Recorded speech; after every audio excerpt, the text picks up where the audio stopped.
Wednesday? Today Wednesday? Yes, happy Wednesday. Okay, great. We don't normally do this on a Wednesday. Great day today for us, for Arizona.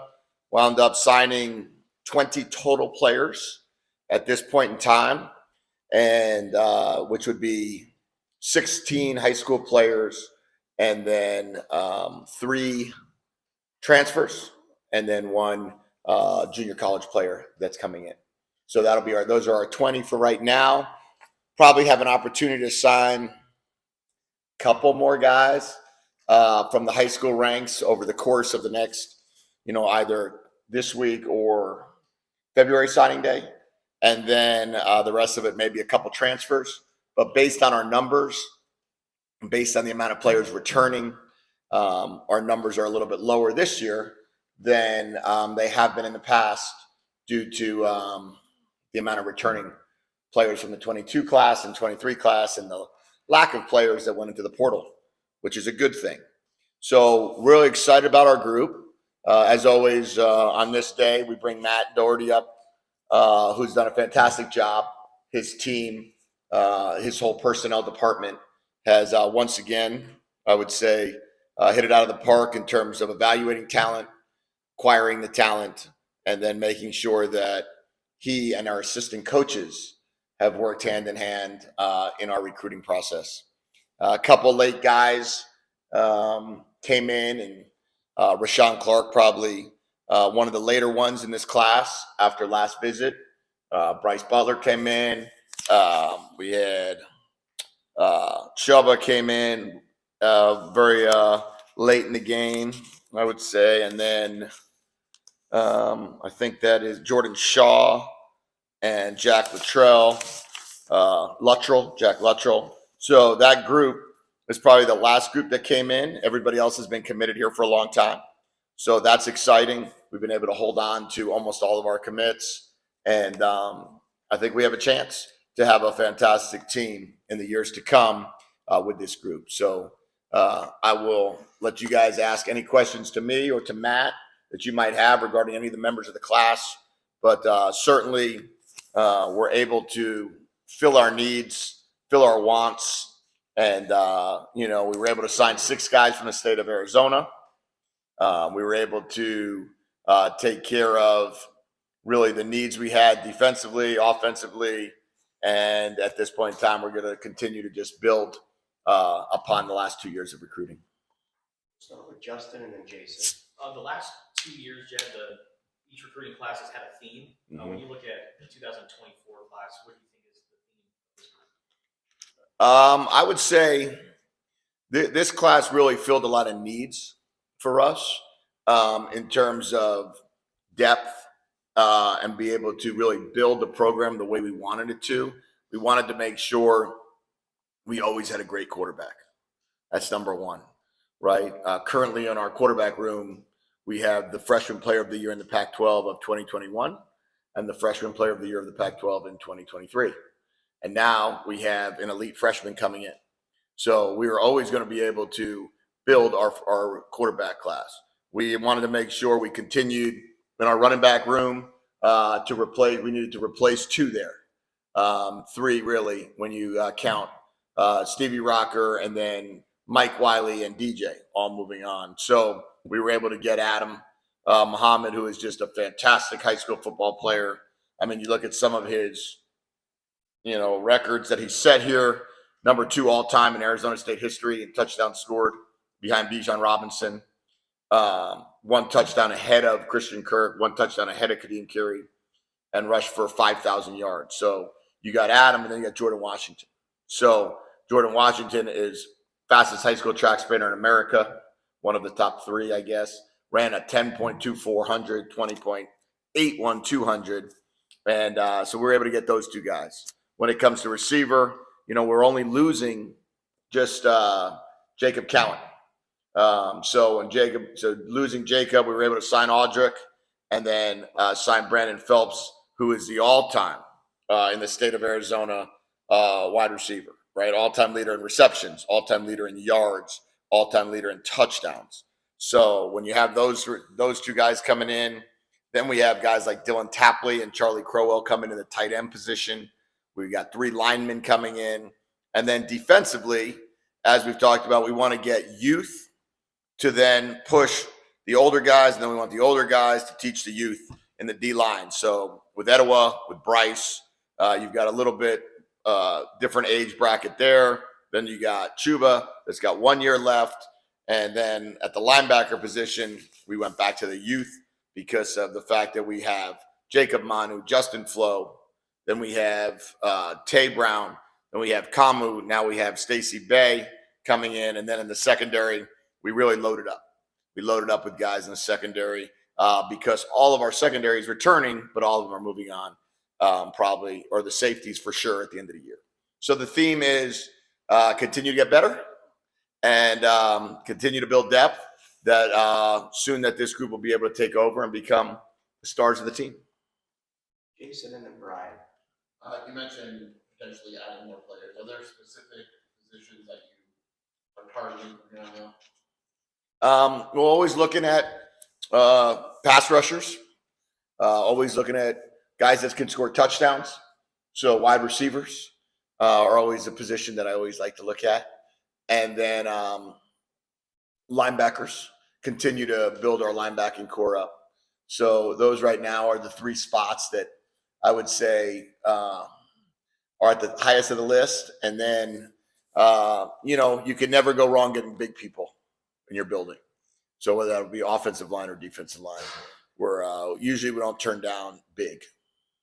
And then there's multiple guys in this class that play a handful of positions. Linebackers. How important is that versatility?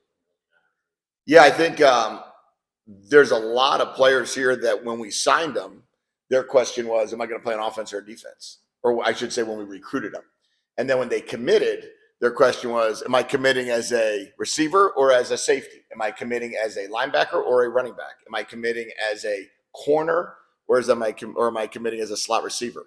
Those are all good signs because I think there's huge value in versatility. And if you have versatility among the players, we have the ability to move them around, and they have the ability to really flourish in our system. Brian and then Michael.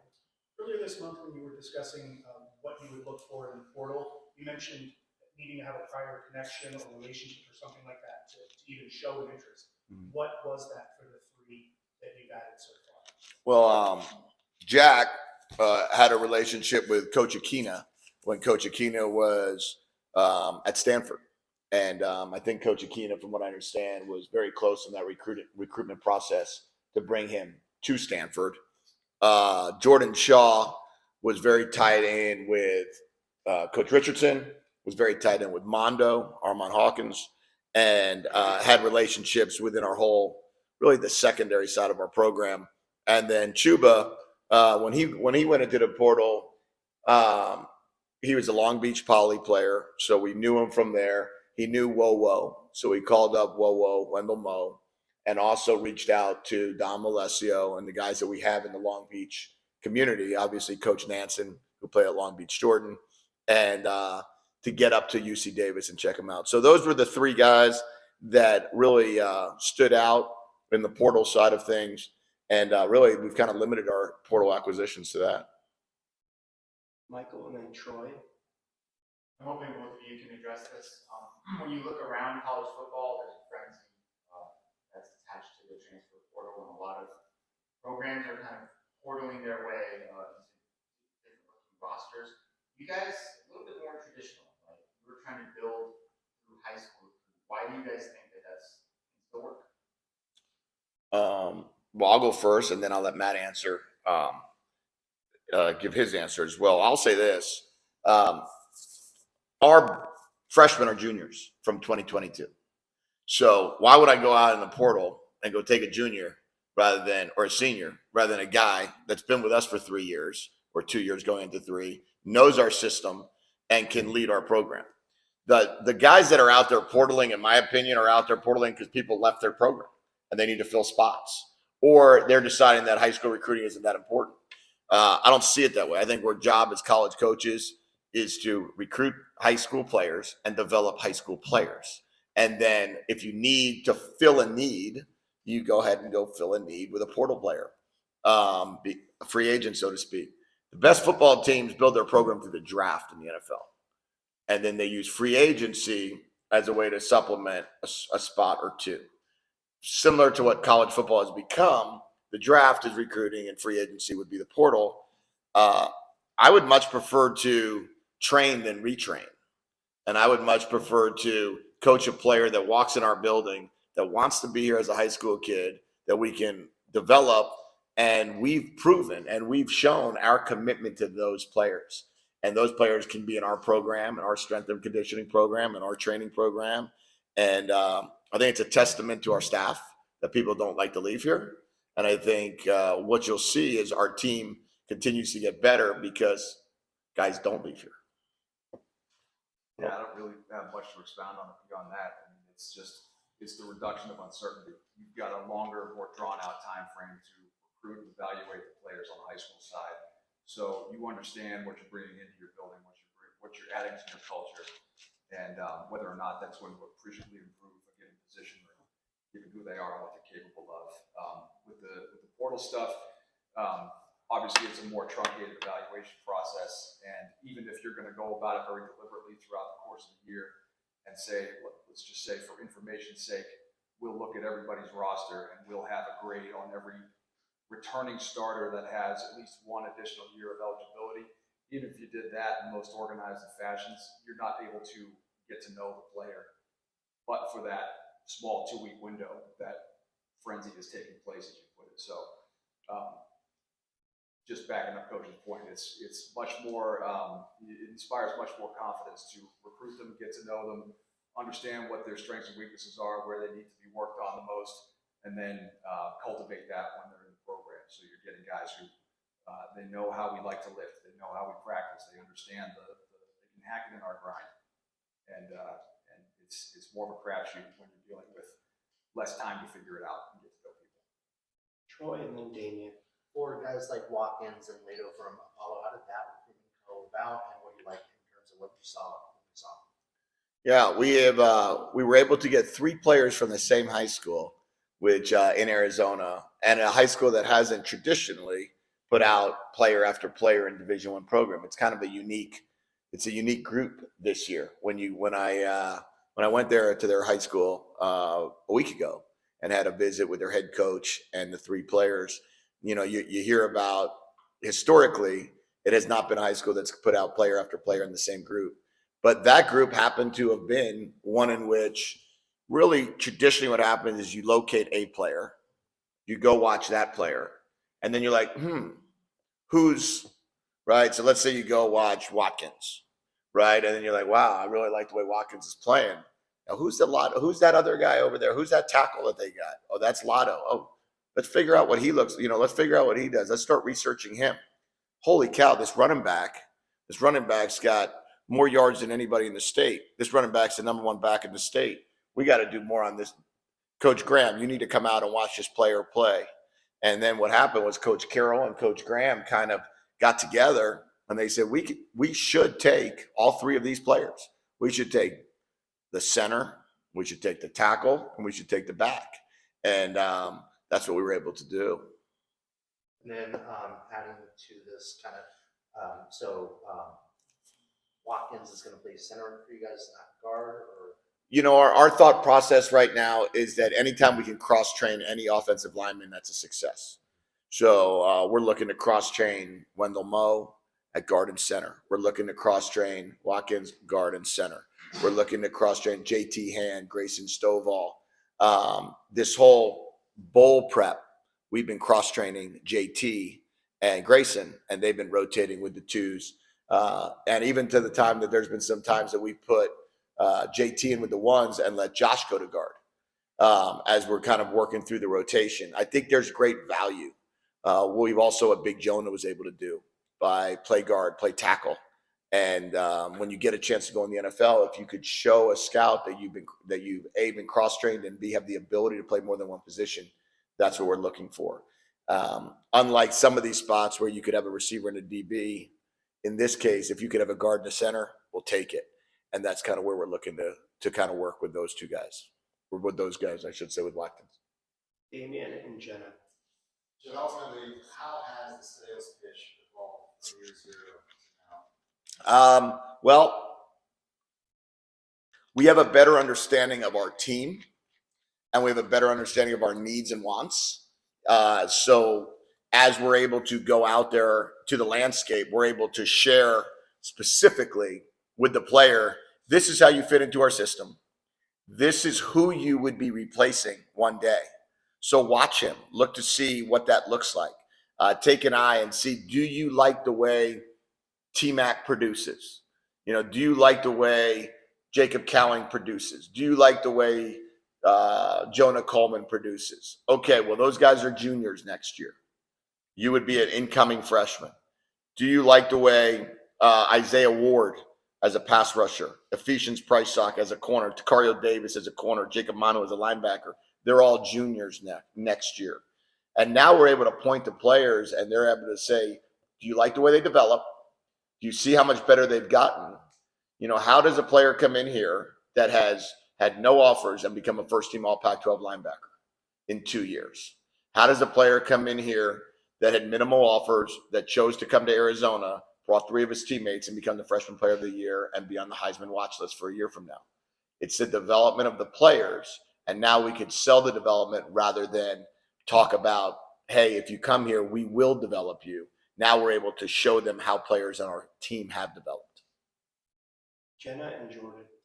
You've emphasized obviously recruiting in Arizona, getting more players from in-state, and you have 6 in this class. Just how they help build your brand and what do you think of them as a whole?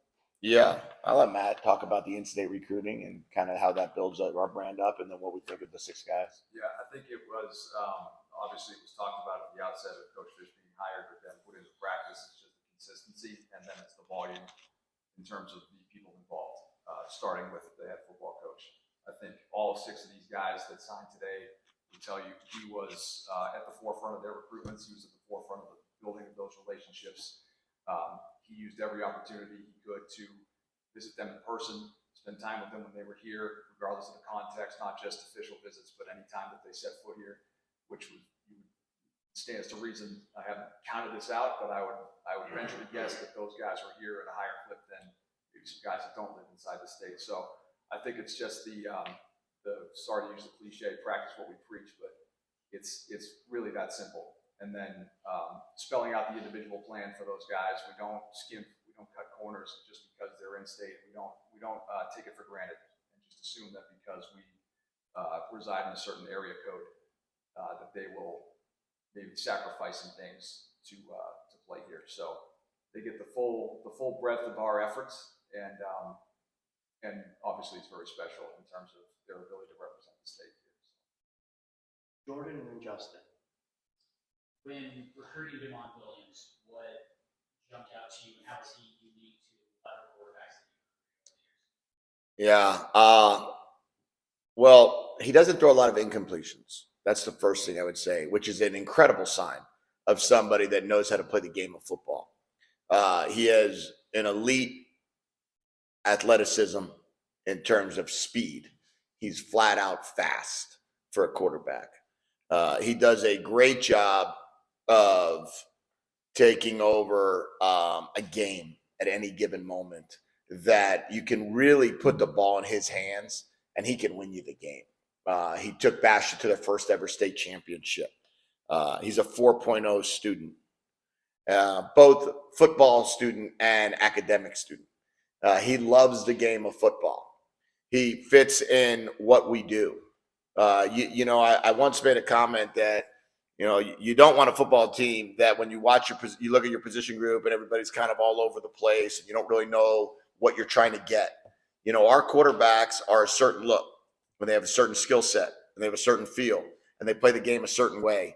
And that enables us to game plan for those guys and puts us in position that Demond can now continue to learn from and grow without having to throw, well, this will be different for you, Demond, and this will be different for you. It's not that. So everything about Demond, he's the best player in the state of Arizona. He was the number 1 ranked quarterback in the state of Arizona. It was a huge deal for us to get him. to want to join our program. His father played college football at Michigan State. His mom's from Tucson. I mean, this is who should come to Arizona. This is who should be here. And you know, I had Sean McVay watch his film. I had Josh McDaniels look at his film. Mike Lombardi look at his film, and all these guys are just singing this kid's praises, and they just know how elite of a player he's going to be one day. Justin, and then Michael.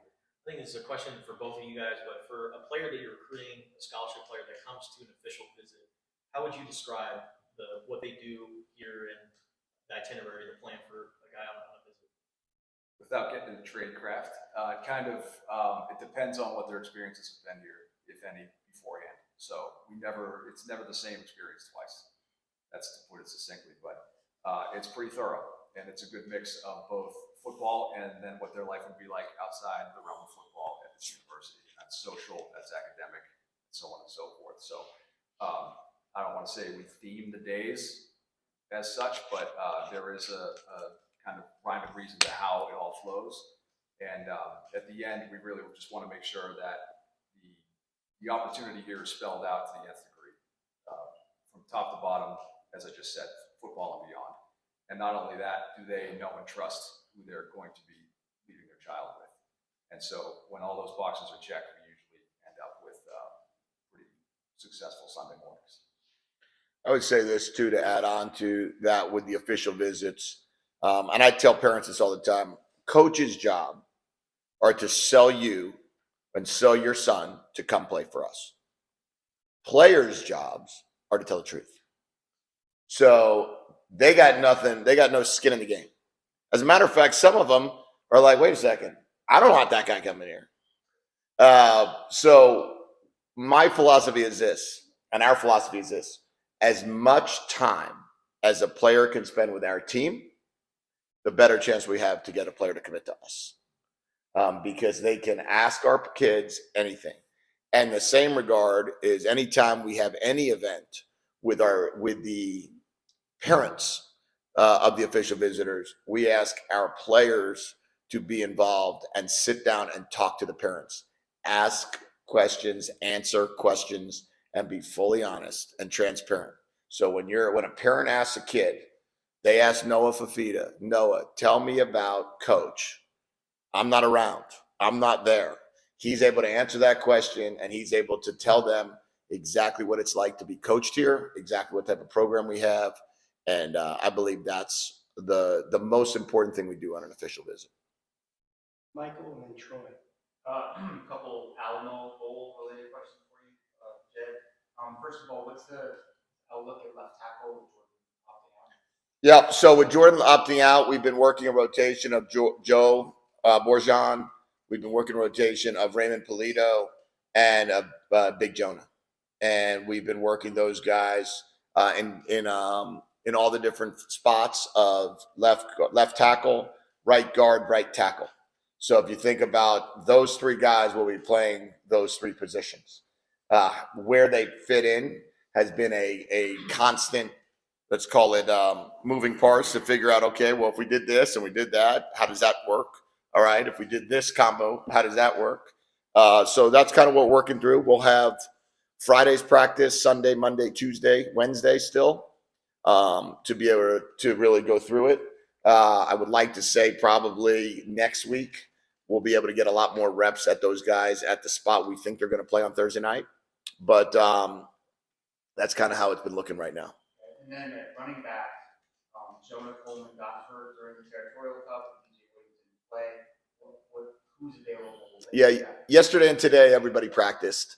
My expectation, unless we have a setback over the course of the next 6 days, that every running back will be available, and not just available, will play in the same type of rotation that we have. Let's call it the Utah game. Final question to Troy. You guys have had players like Jacob Manu last year come away like kind of surprise people and come out of nowhere. Who's that type of player in this recruiting class that you see that maybe is under the radar? I hate putting undue expectations on the kids, so I don't want this to get misconstrued. I'm gonna go with Raheem Wright. I think Raheem's incredibly versatile in terms of what he brings to the table. I think he's a three-position player in our secondary. I think he's smart enough to digest all three of those and contribute at those spots early on. Certainly has the toughness and the speed to be a special teams player and a difference maker in that phase of the game as well. So I think he would be an early favorite for meaningful contributor early in his career. Yeah, I think it's going to be there's going to be some guys out there that's going to surprise us like they always do. I did go to Audrey Harris's house on a home visit and was just blown away on what he looks like right now. He's looks like he's gotten taller, bigger. He had a huge senior year, so I'm excited to watch Audrey play. Obviously, Rashawn Clark was a huge get for us late in the game. Watching his tape was just. He's special. He's a special player. So he's going to be fun to watch. And then there's so many interesting players in this class that are going to bring a skill set that either we have that they're going to build upon or something unique that we haven't seen yet. So it'll be great to see DeMond out here, right, in 10 days. It'll be great to see Jordan Washington out here in 10 days or whatever it is, 2 weeks. And then, we have 7 or 8 guys coming in mid-year.